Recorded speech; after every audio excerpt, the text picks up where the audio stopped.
భారత్ ఎవరికి తల వంచదు. ఏ ప్రపంచ శక్తి భారత ప్రగతిని అడ్డుకోజాలదు. ఇది మన దేశ గర్వకారణం. నమస్తే సార్. నమస్తే సార్. నమస్తే, కూర్చోండి.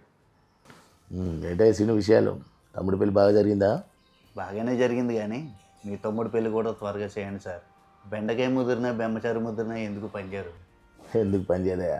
బెండకాయ ముదిరితే విత్తనాలకు పనిచేస్తుంది, బ్రహ్మచారి ముదిరితే పెత్తనాలకు పనిచేస్తాడు. ఆల్రెడీ మావాడు చేస్తున్నది అదే.